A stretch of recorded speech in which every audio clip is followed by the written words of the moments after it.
Hi, I'm Chef Nathaniel, and today we're going to make a beautiful fair trade banana bread.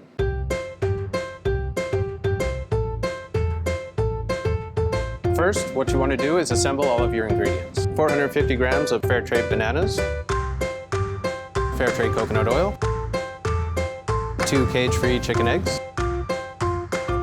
We'll start by mashing our bananas. You know they're getting ready when they're nice and gooey. Next, we're going to want to add our coconut oil. Once that's incorporated, you want to add your 2 cage-free chicken eggs.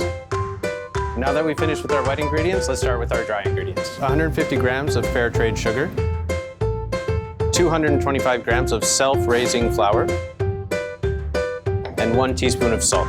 And you just want to stir them until they're incorporated and you stop seeing any dry flour. It's okay if there's lumps. You want the lumps, actually. The last, but certainly not least, 175 grams of Camino Fair Trade chocolate chips. Fold those in very gently.